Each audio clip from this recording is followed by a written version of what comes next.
Greetings, humans. Is miking a kick drum with a ribbon mic a cardinal sin?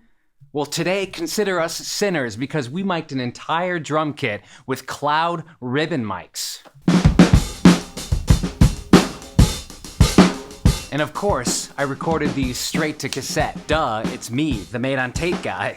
Luckily, I had a team of friends to help me because I am a terrible multitasker. Colin Stanley. You've seen him before. He's a brilliant producer and a connector who engineers at Mirrortone. Eric Hogemeyer. You've seen him before. He was a big creative force during this session, and he brought unparalleled experience. And Dan Weiner was playing the drums today. I've worked with Dan a lot around town, lately mostly over at Little Shop of Horrors. He also manages the Pencil Factory recording studio, and you'll recognize that space if you've been with me for a long time. So, how did this happen? Recently, the team from Cloud Microphones visited New York City, all the way from the Sonoran Desert. Colin ran into them on the street, which isn't weird because he does know them, and invited the awesome humans and their awesome ribbon mics up to Mirrortone.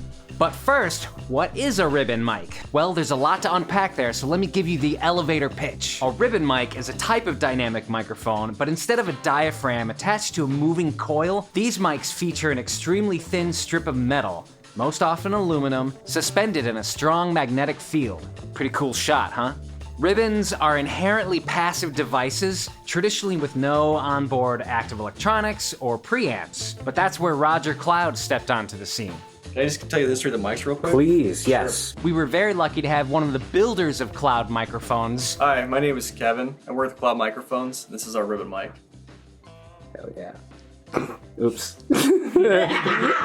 Everyone knows us as Cloudlifter, but we're Cloud Microphones. And it all started with this guy right here.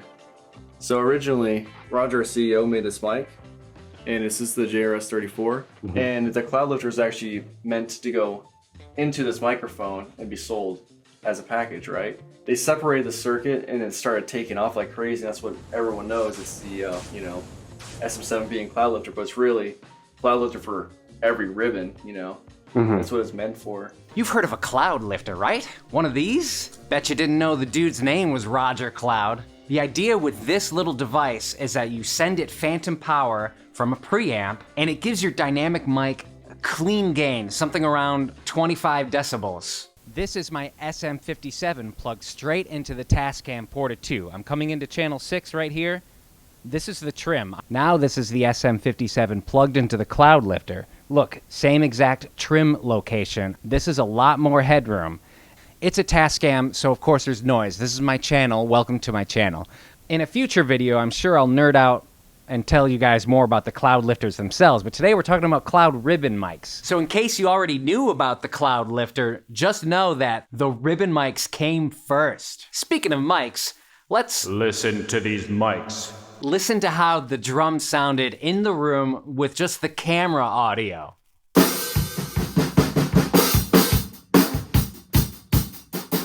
Now let's hear those same drums with those ribbon mics turned on.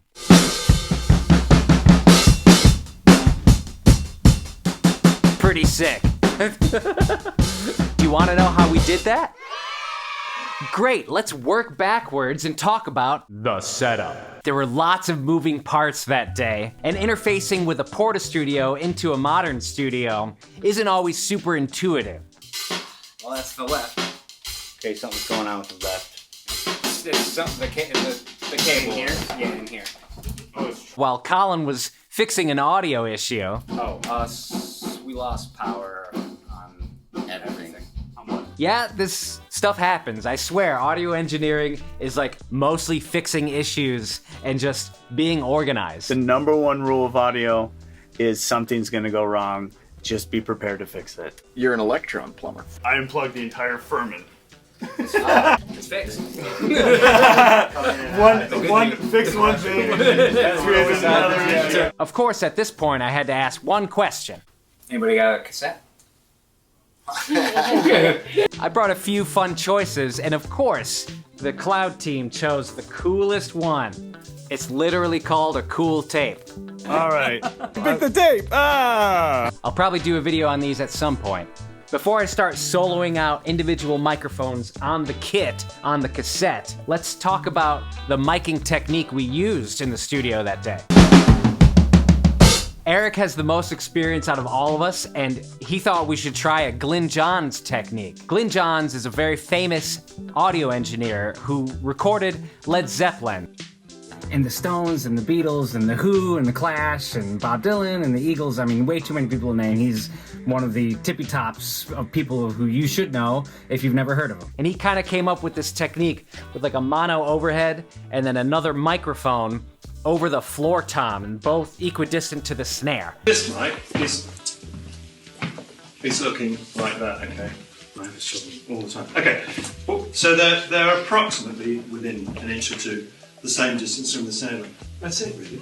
Suck it and see is what I say. When you do Glyn Johns, do you still hard pan? Well, Or it you depends. soft If pan? I listen, and if there's enough kick and snare presence, and if the snare is pretty centered in the mix, what you want to do is make sure the snare is centered in the mix. So I check it hard pan, but then generally when I'm mixing, I just do kind of like 30-70, like 30 on the overhead to the left, and then 7, because I always do everything drummer perspective. Yeah. So I kind of do 30-70, but different people do different things. A lot of people just hard pan it, and as long as your kick and your snare are pretty centered, but generally you'll have a little more kick in the side. To be clear, there is no snare mic, so this is definitely a vibey sound.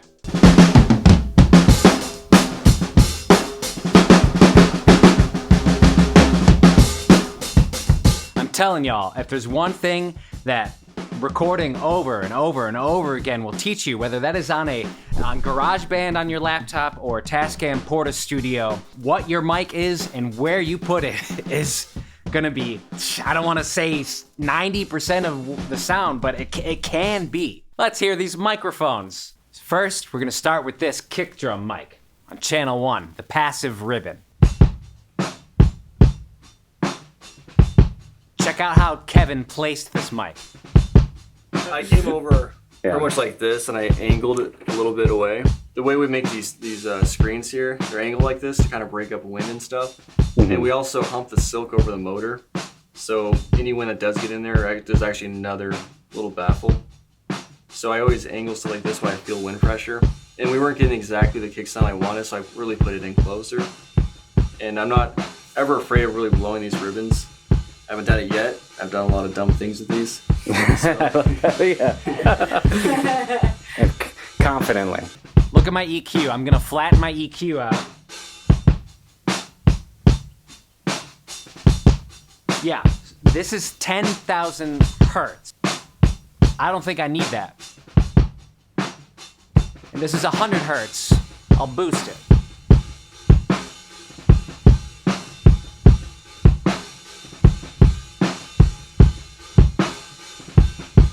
That's a nice thuddy kick drum sound. I'd be super happy with that on a track. Ha, yeah. Now let's talk about these Glyn Johns overheads. These are both JRS 34 mics. Those are the original Cloud ribbon mics. So, the mono overhead is on the left, and the other one's on the right. The key with this technique is to make it so the snare is in the center. And Eric, again, dialed that in brilliantly. Let's pan these both in. So we're totally centered. Let's pan them hard.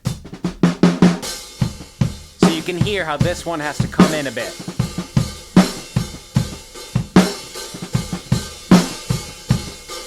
And that's kind of the thing. That's the vibe usually with the Glyn Johns overhead. It's a great sound. No snare mic.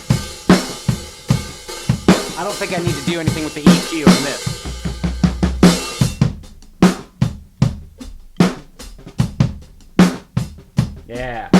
Yeah.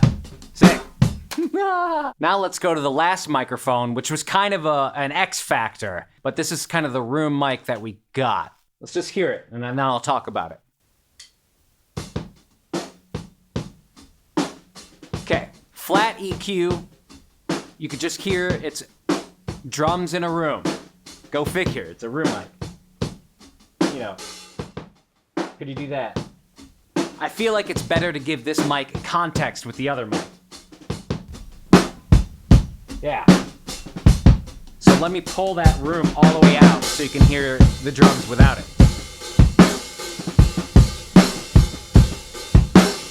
I mean, they sound great without it.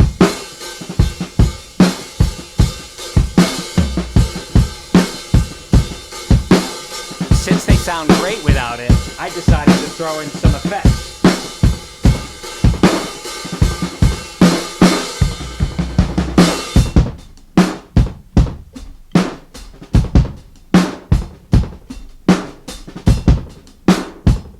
So I'm sending this room mic out to this Echoplex delay. And it's coming back in here to channel 5. I'm gonna mess with the delay time.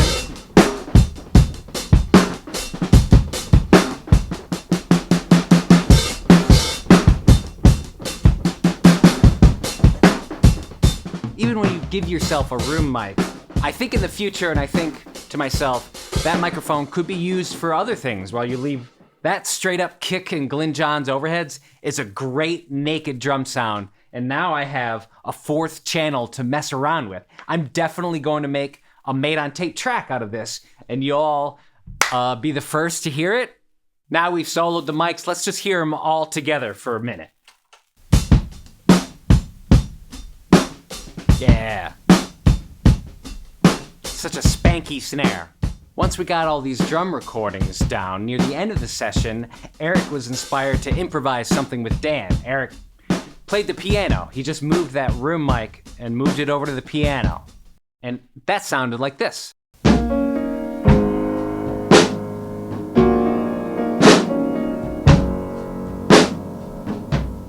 It's a cool demo.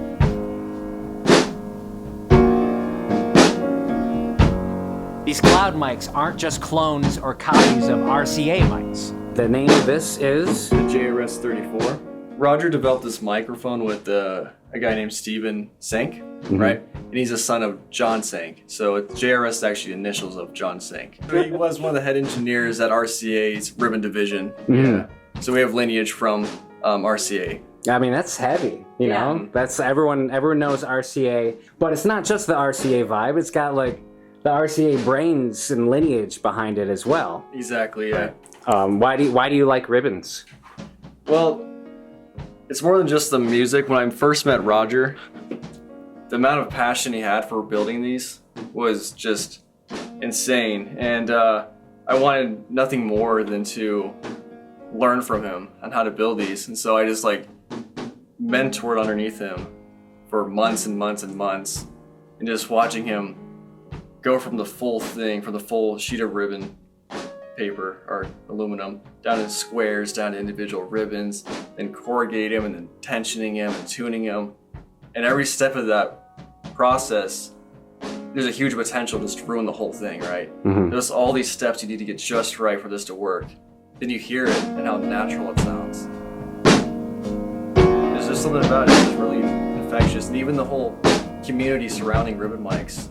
We're out there just trying to spread the message our ribbons are amazing. And a big shout out to the other members of the Cloud team, Sam Salazar and Dakota Kavanaugh. It was great having them there. And Roger Cloud's legacy is already well established in the music industry. If putting a ribbon mic on a kick drum is a sin, call me a sinner. I really, really liked it. And I hope to inspire as many sinners out there as possible.